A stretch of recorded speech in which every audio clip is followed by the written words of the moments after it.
Hello and welcome everyone. This is Benham from Banks and Markets. This video is the continuity of my discussion related to how the portfolio performed. The portfolio which consisted of 30 blue chip stocks. How did it perform?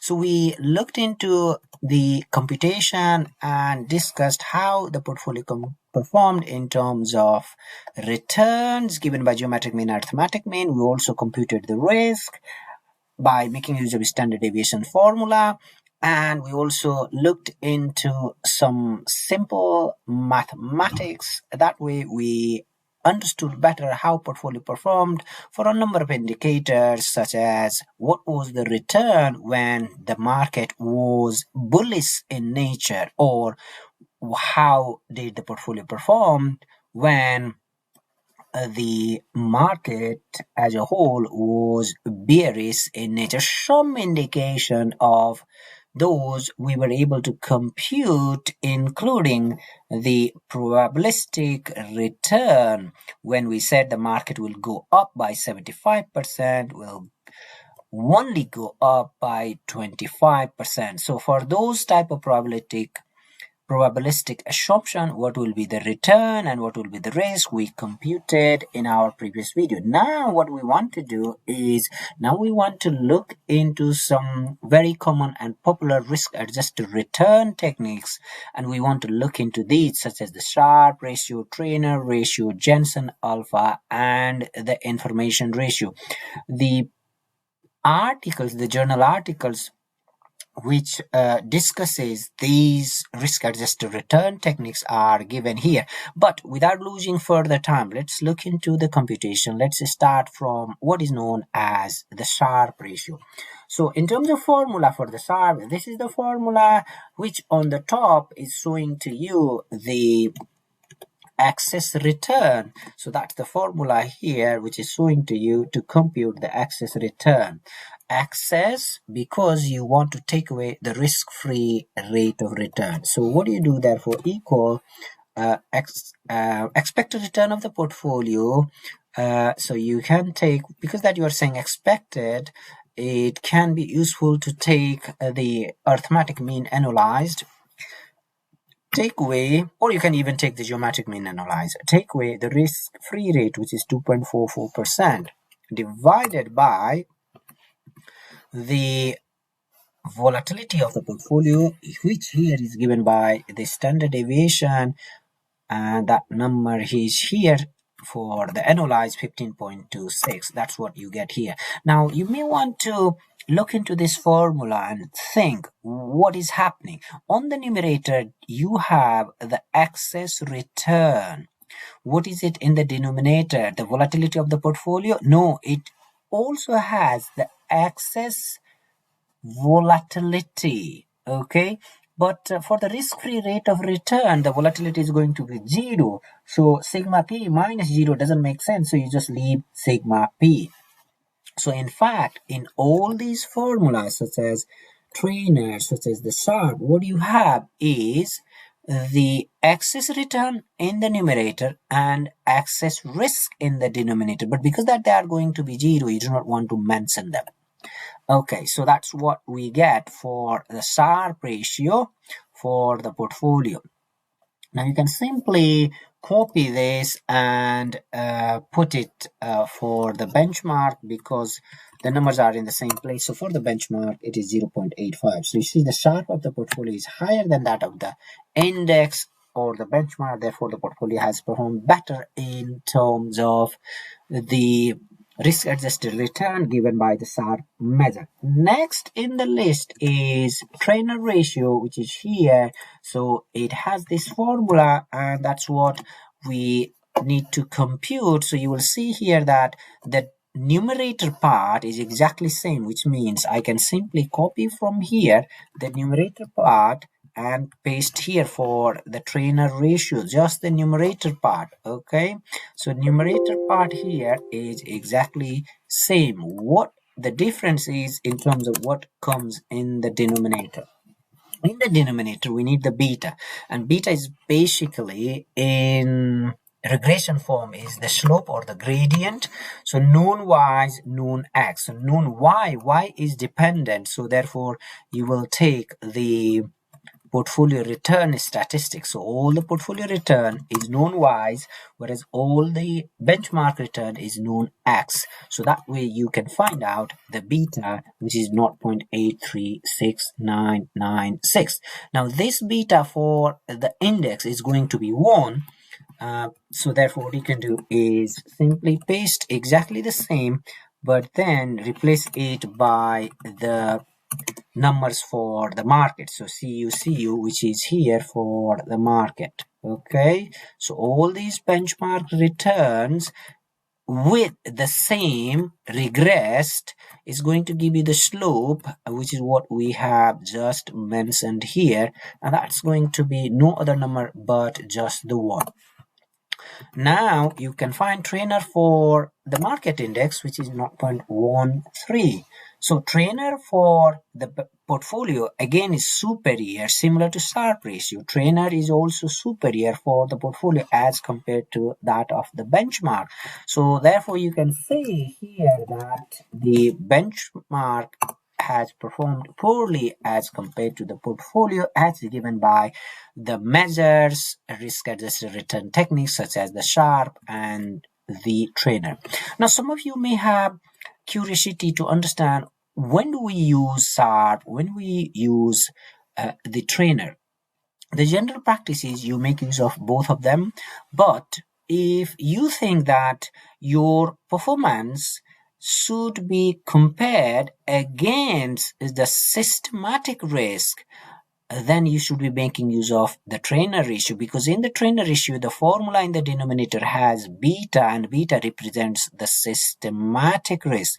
And if you think, oh, the manager should only be rewarded for bearing the systematic risk because the unsystematic or idiosyncratic risk can be minimized, what cannot be reduced is the systematic risk, then you should be tempted to make use of the Treynor ratio. But if you want to be on the safe side, because you may not know in the portfolio what composition of stocks are there, therefore you want to play safe, i.e. when you are not sure that your portfolio may consist of all types of risk, i.e. both the idiosyncratic as well as the systematic risk, then you are safer to make use of this Sharpe ratio. Perhaps this is one of the reasons why Sharpe ratio is more commonly used. Okay, so in our case, we had 30 stocks in our portfolio. Of course, in the benchmark, which is Dow Jones Industrial Average, we also had similar number of stocks. So compared to the benchmark, our portfolio is also, a more or less equally diversified. So you can say that the Treynor ratio will do a good job. But it is also showing to you here that there is some element of idiosyncratic risk in your portfolio as given to you by the Sharpe. But generally speaking, when you want to find out the fact that I should be evaluating my portfolio performance based on the systematic risk the portfolio faces, then you would be making use of the Treynor ratio. Some people, what they do is, if they are able to find that in the portfolio a large number of stocks are coming from the benchmark, then they make use of the Treynor ratio. Okay, that's about some differences and application related to the Sharpe and the Treynor. Now the third one we have is called the Jensen alpha. Now if you see this formula, which is for Jensen alpha, it should be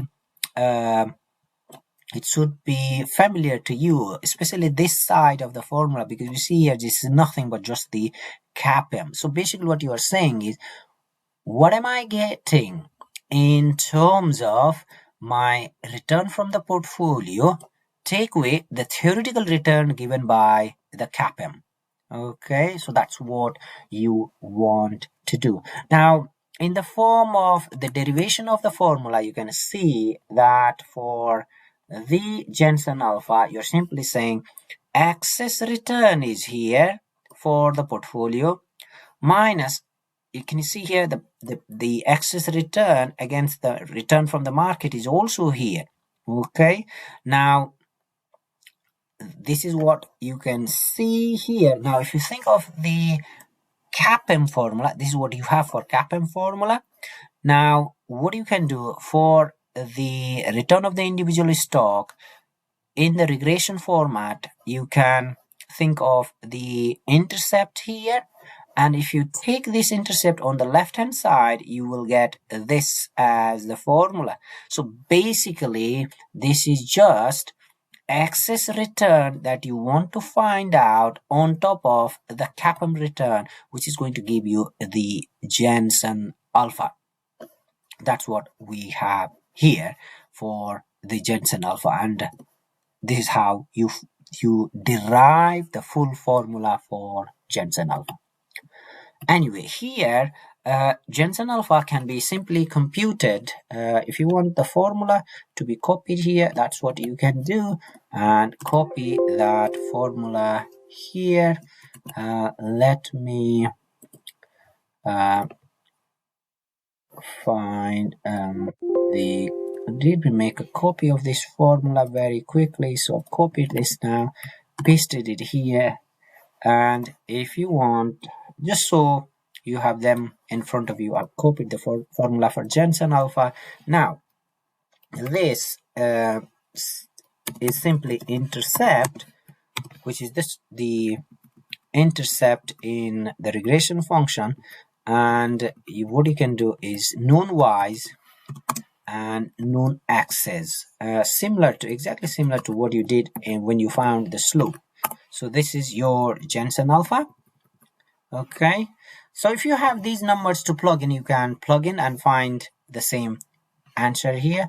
Now alpha can be analyzed, which is different than the beta. Beta is like correlation coefficient. You won't be analyzing them, but you can do so for Jensen alpha. Okay, so that's what you have been able to achieve as your Jensen alpha. Now, if you need to find out the Jensen alpha for the benchmark, of course, it should be equal to 0, because if you think of the formula for the intercept and link it with Jensen alpha, what do you know? What you are saying about Jensen alpha is what is the portfolio manager's performance when the market performance is neutral or 0. Okay, so when the market performance is 0, your portfolio manager performance is 0.5%. This is what you can say here. Okay, now here is the other, which is tracking error. And tracking error is important because when you need to find out the information ratio, the denominator of your information ratio is basically the tracking error. And this is something you can do only when you have the data related to your benchmark. So let's find out the tracking error. For tracking error, first you need to find out the performance difference, so outperformance. So portfolio return minus benchmark return, you need to compute first. And I believe I've done that CT minus CU somewhere on this side. So that's CT minus CU. So this is basically the outperformance, or the differences in performance compared to that of benchmark. So portfolio return minus the benchmark return, which in this case is available in this column DB. So what I therefore need to do to find out the tracking error is I can simply do standard deviation of the outperformance, which was in column DB. That's what I will take. I'll close bracket. I get that here, and this is the monthly. So just multiply it by square root of 12. You get the tracking error annualized. Now, if you want to see the full formula for tracking error, just so it is digested well, then return of the portfolio minus return of the benchmark square n minus 1. If you see, this is exactly similar to standard deviation formula, and therefore I was able to make use of the standard deviation formula to find out the tracking error. So lower the tracking error, better it is when you are aiming to match your portfolio performance against that of the benchmark. Now with the help of this, now we can find out the information ratio. So information ratio is basically the return. Let me copy the formula here so that it's easy, that the formula is in front of you. This is information ratio, and to compute the information ratio, what you need to do is find out the return performance of your portfolio. So you go up, and we computed the portfolio return before. Let's say you take the geometric mean analyzed, take away geometric mean of your index. You just divide it by your tracking error, and that's your information ratio. So 0.63. Of course, you need to provide interpretation for them, also through comparison with indices such as Sharpe, Treynor, that you can easily compare and find out the outperformance. Now, information ratio for the index, it's not common to find out, but if you can simply avoid the denominator and say, this is what you have been able to find as information ratio, but it's not very common to do so. Okay, because the denominator will be 0, so it doesn't make sense. Therefore, now what we want to do is, we've seen these risk-adjusted return techniques. We want to provide some talk about some developments over these ratios. So one of those is called modified Sharpe ratio, and the formula for modified Sharpe ratio is here. Here, modified Sharpe ratio.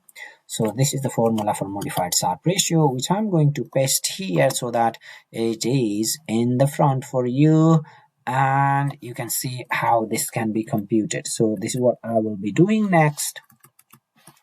So modified Sharpe ratio is basically the excess return.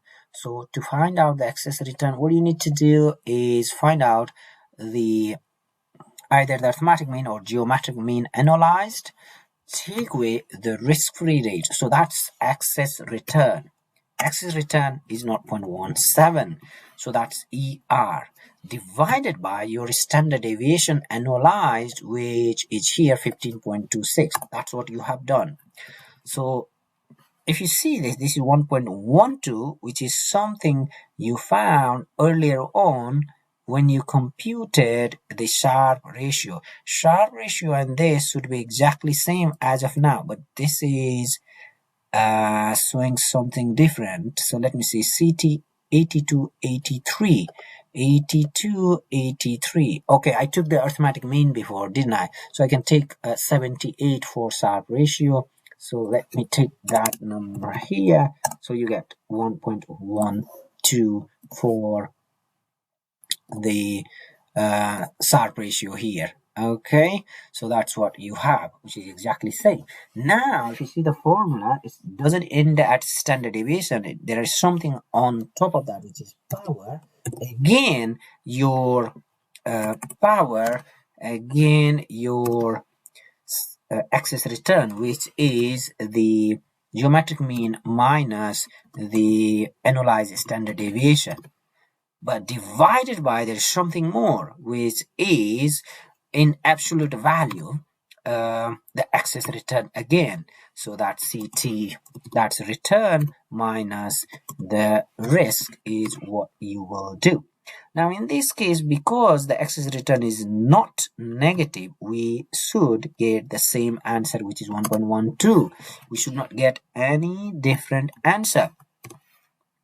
Okay, so that's what we are getting, the same answer. But had there been a negative excess return, the answer would change, and therefore the modified Sharpe ratio in that case would give you a better and accurate answer for Sharpe. So whenever there is a excess return which is negative, please always use of modified Sharpe ratio. If you want to know more, see one of my videos which is solely dedicated on modified Sharpe ratio. The other improvement is by means of another tool called Modigliani and Modigliani ratio. In fact, When this ratio was first developed, it was called risk adjusted performance, RAP, but because this tool was developed by the Nobel Prize winner Franco Modigliani and daughter Lee Modigliani, people started calling it M square or M2 ratio. Okay, so in terms of formula, you can see I just thought you may be confused by the formula because in different places the formula for M2 are written differently. So you may see these three or even more variants of the same M square formula. The one that I generally teach students is this formula because they find it easy to remember this. However, if you see carefully, the formula here, here, and here, they all mean the same. So any formula you take will give you exactly the same answer. So just for simplicity, okay, the one appearing on the top is what I'm going to take, and for practice you may like to make use of the remaining to do similar computation. So I'm going to take this M square formula, so you can see here that I now have M square, this formula, this is the formula I'm taking here, and I'll make use of this formula to compute M2. Okay, so let's do it. So return of the portfolio minus risk-free rate, which is basically the excess return, isn't it? But I will take that so that you will see where the numbers are coming from. Geometric mean annualized minus risk-free rate. So RP minus RF is what I have done. It is multiplied by volatility of the market divided by volatility of the portfolio. So it then basically means I need to multiply it by the standard deviation of the market, which is here risk 16.02 divided by 15.26. That part is done. Now the remainder is minus the excess return but related to that of the markets. Okay, so that was portfolio excess, this is market excess. So market excess is basically the market rate of return, which is 14.6, take away this same risk-free rate, that gives me M2 or Modigliani ratio. So now we want to understand what does this mean? What is it doing here? Okay, so that's important to understand. What it does is it gives you an indication by how much your portfolio return should change so that the Sharpe ratio of the benchmark and that of the portfolio will become the same. Okay, so this is the main intuition behind the Modigliani and Modigliani ratio. So here you can see that the benchmark return is here. Benchmark and return is 14.6. So I'm just taking that 14.6 and I'm adding it with this. Okay. So now if I take away, now if I find the Sharpe, which is this market return plus the M square is giving me 20.345, take away the risk-free rate, which is 2.44. So that's the excess return now divided by the standard deviation of the market, 16.02. That will give me the Sharpe ratio, which should be which should be equal to the Sharpe ratio for the portfolio. That's what I should get. Okay.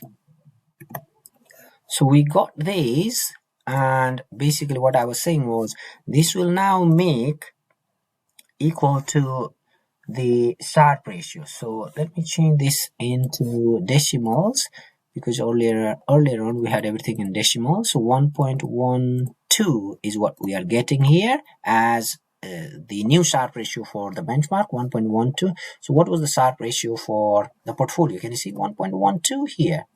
Okay, 1.12 here. This 1.12 and this 1.12 is exactly same. So what has Modigliani and Modigliani ratio done? It has given us a number. When we add this number to the benchmark return, then compute the Sharpe ratio. The Sharpe ratio then will be equal to that of the portfolio.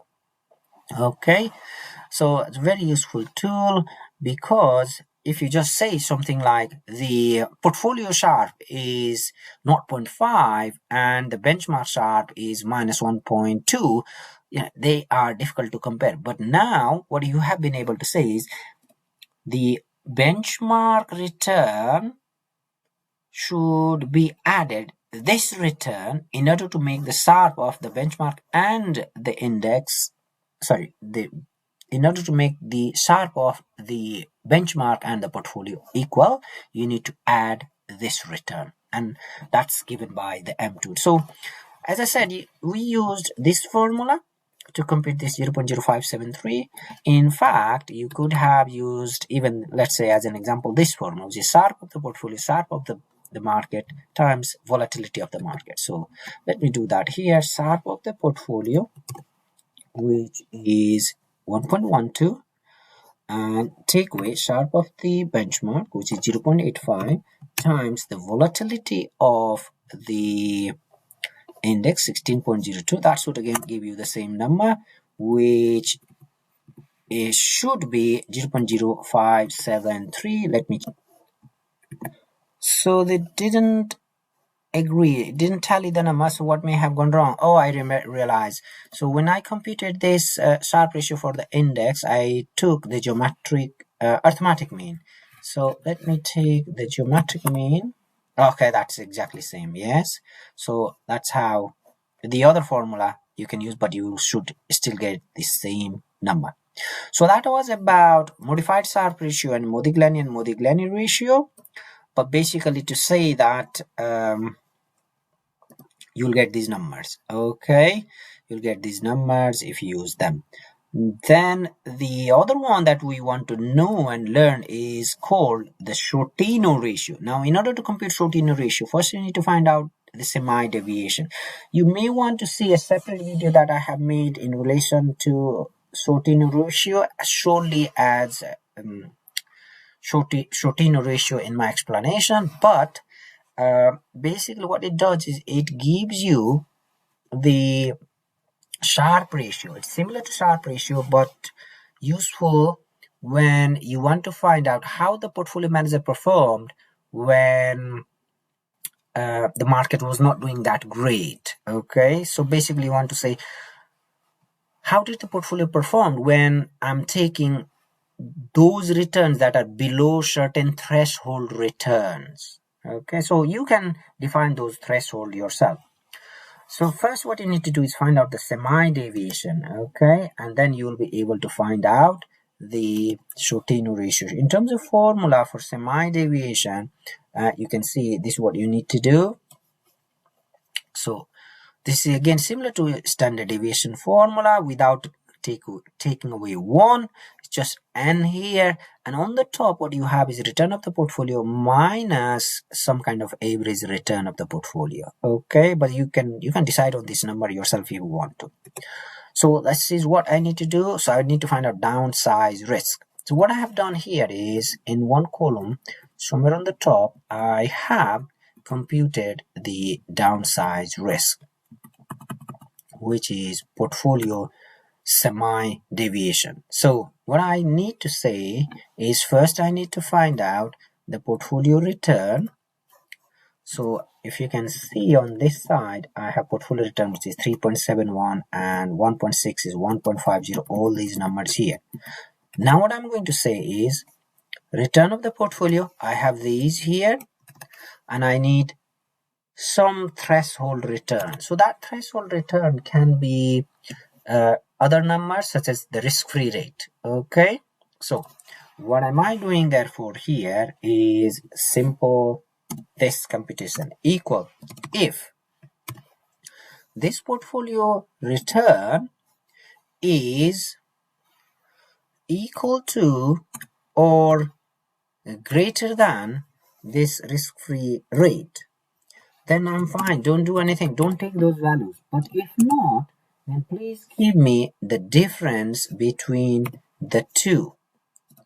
Okay, so I just do this, and here I can see this is higher, 3.1 points, all these are higher, so I'm not going to get any values here.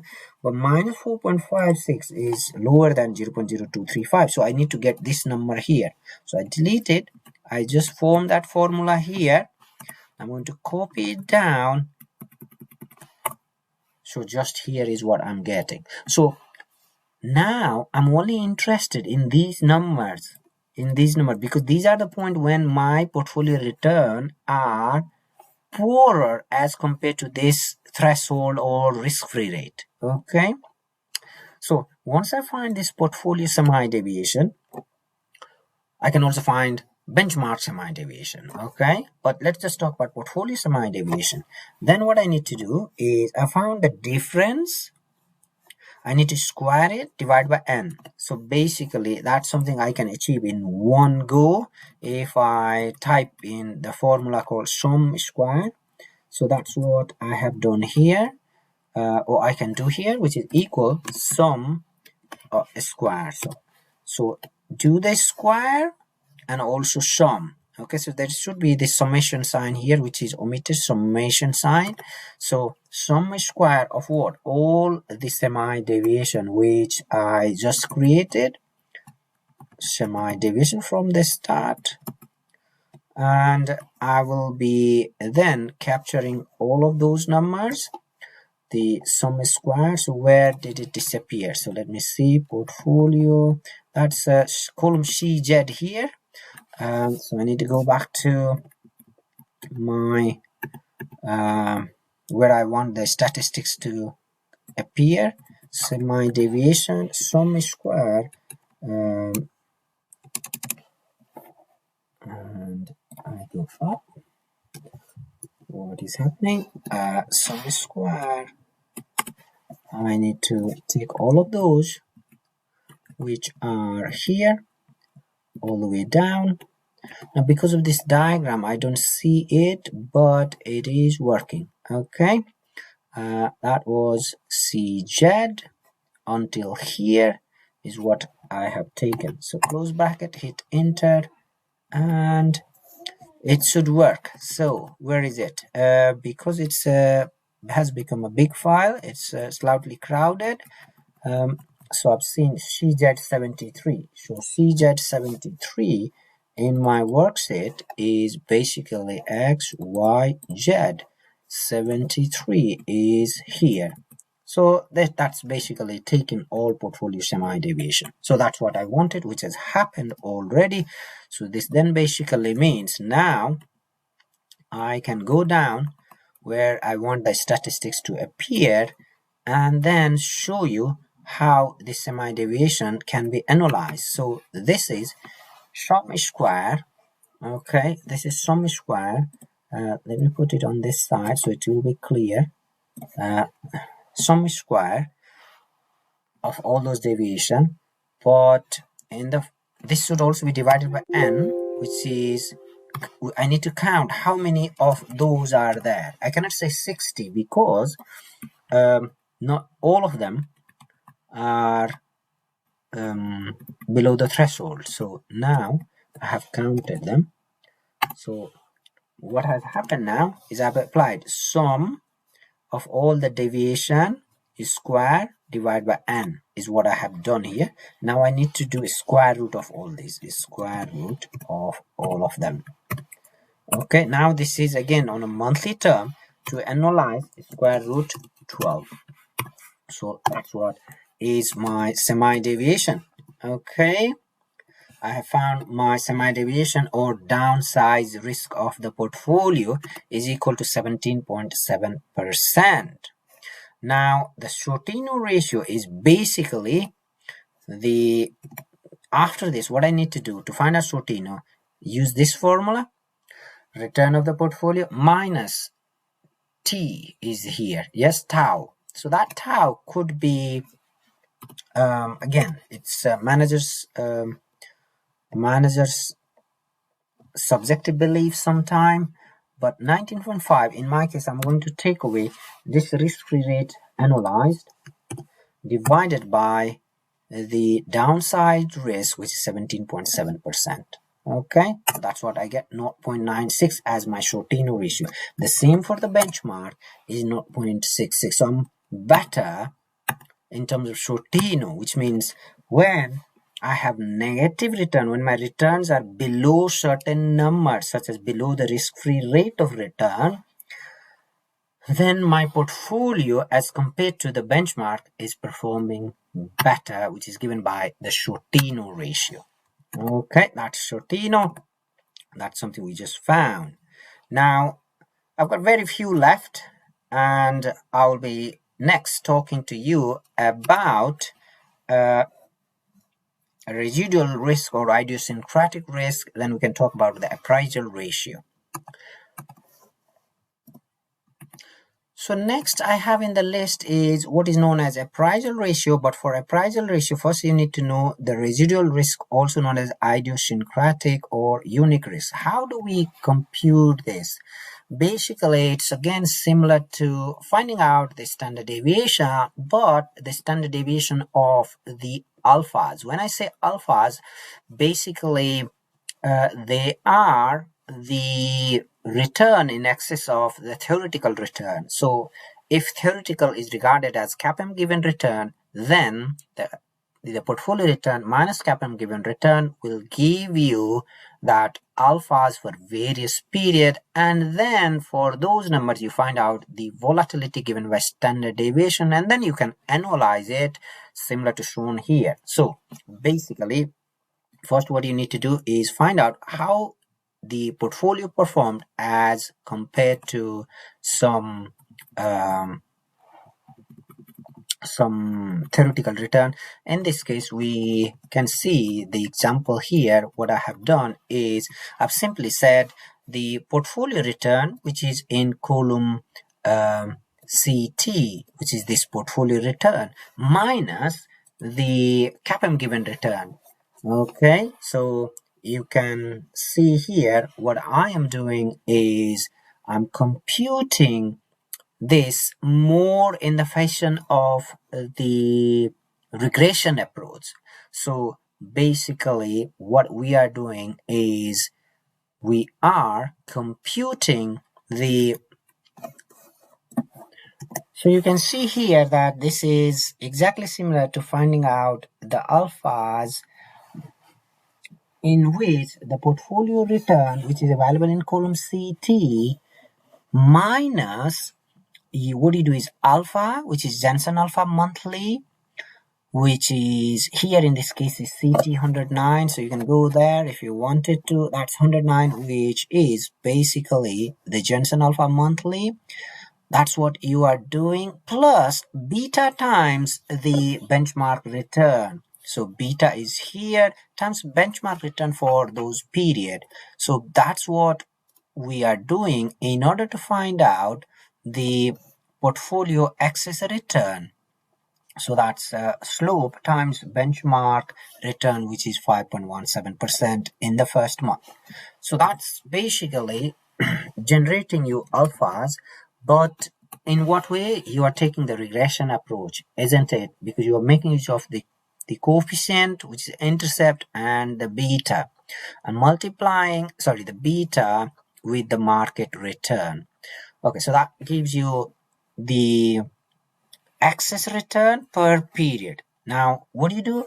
Excess return per period is what you have found. That was the only hard bit.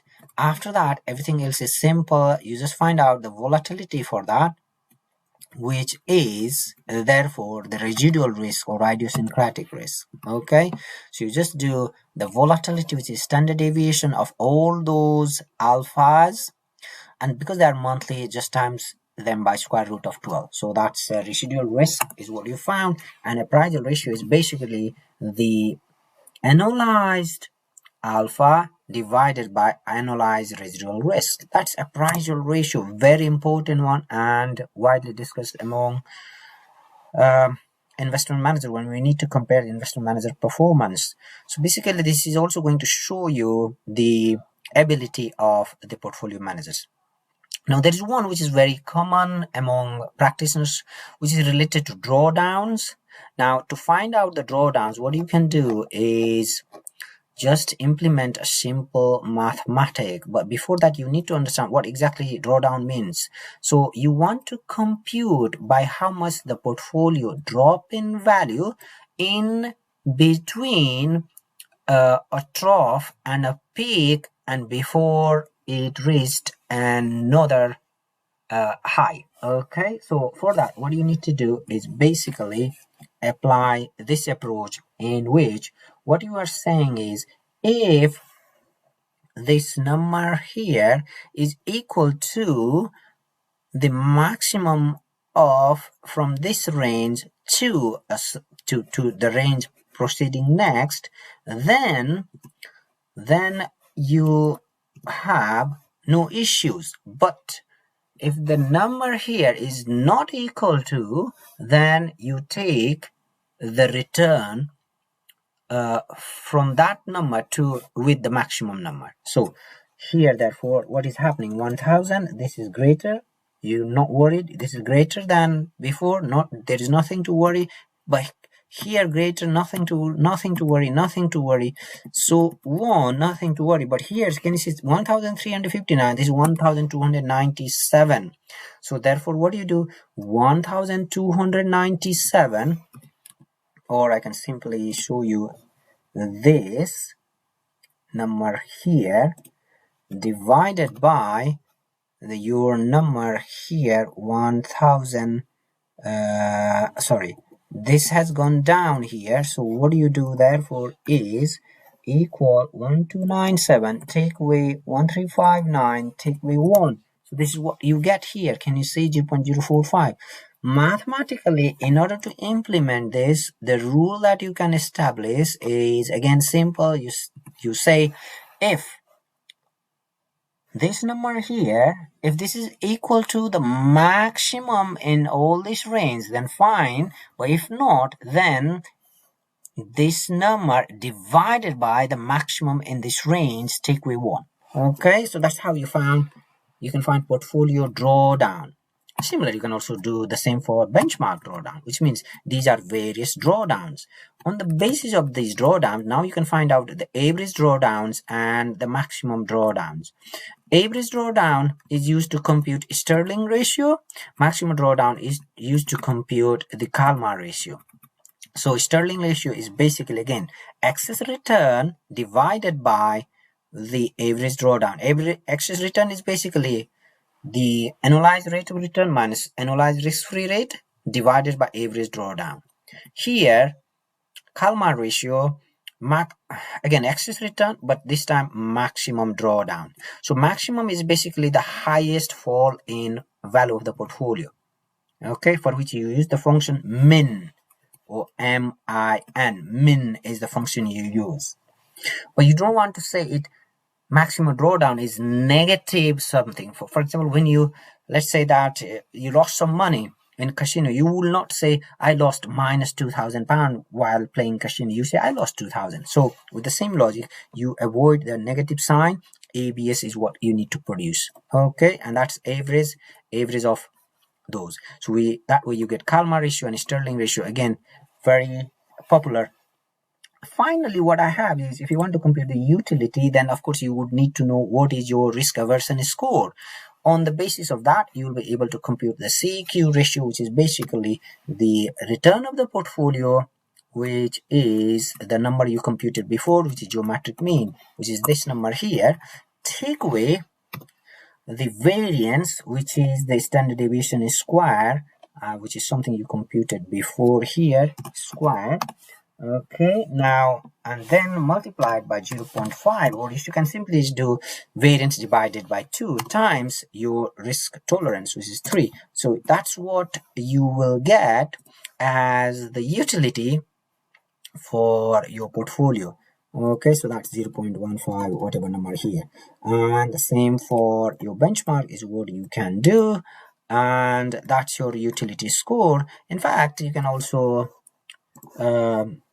keep them in percentage and compare them with the CUK return of another investor. Is more common than comparing it with the benchmark. But basically, this is certainty equivalent return, which in which you've got the risk tolerance to play a role. So if you reduce the risk, such as 1, then your return should go up. It should go up if you are a risk-seeking person, okay? And if you increase this risk aversion score, which basically means you are not willing to take high risk, then this should go down, okay? And which is happening in this case, as you can see. So just leave it to 3, which is someone who is willing to take medium risk. So of course this was a long video, but here you were able to see a number of techniques to understand how the portfolio perform as compared to the benchmark. But if you need this Excel file, please find them in my blog or just simply send me an email. But thank you very much for your time, and thank you very much for patiently listening all these minutes. Thank you.